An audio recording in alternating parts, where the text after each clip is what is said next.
Hi, welcome to the Patcast. Today we take on a few issues. Michael Corcoran wants me to opine on relationships. Well, I'm rushing headlong towards my second divorce, so I might not be the one to give relationship advice. However, Jimmy Buffett has a few words of advice as follows. Relationships, let's talk about that, shall we? She said you got to do your fair share, so cough up half the rent. I treat my body like a temple, you treat yours like a tent. But the right woman at the right time, they give me a little hug.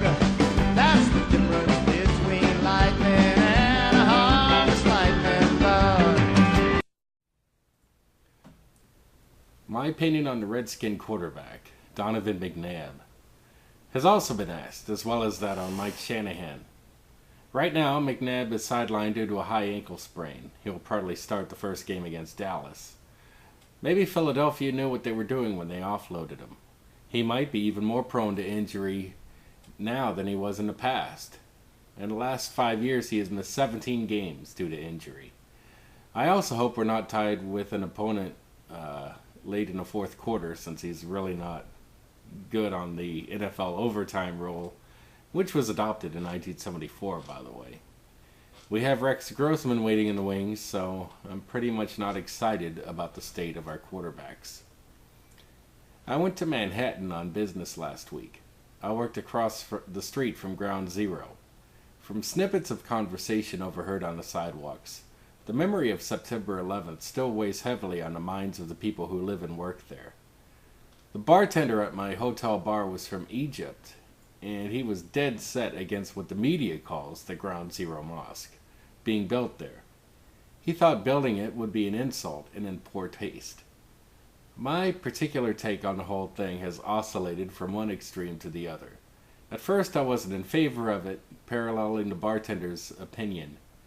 Then I believed it would be anti-American to disallow a house of worship to be constructed anywhere in the country. First we disallow a mosque, next a church or synagogue. However, I really believe now that it should just be left to the people of New York City. The rest of us should just stay out of it. It's their business, not ours. If they want it constructed, fine.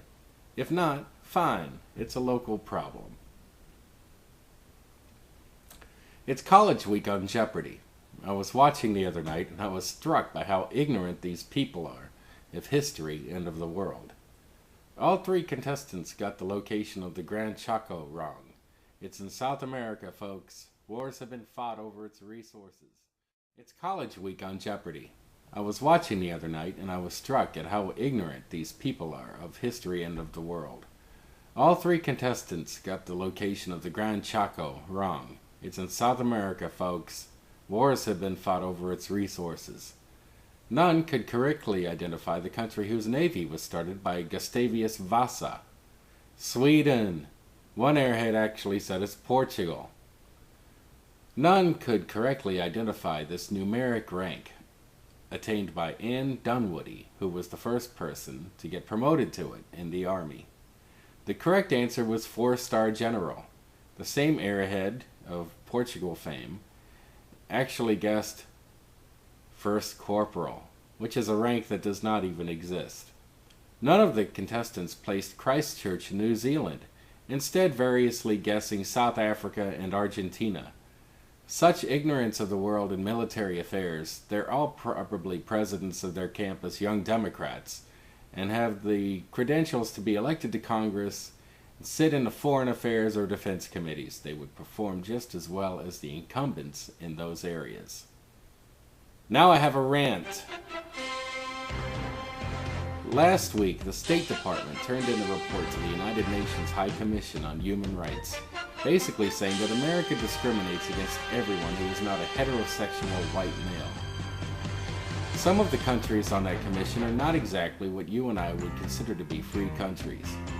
Anyway, I had shared a couple of news stories on my personal Facebook page along with the report itself. One of the stories I pasted was from the Washington Times, which is a very influential paper. A couple of friends, instead of engaging the report itself, reacted first by simply attacking the Washington Times.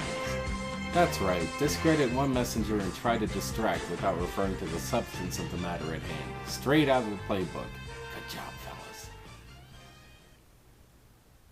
Well, it's only about 2.5 months until the elections. Is this change working? Do we need to try something else? As always, your questions and comments are welcome. You can email them to patcast@rocketmail.com, insert them in the comments below, or you may visit the Patcast Facebook page. Until next time, this is Pat. Have a good one.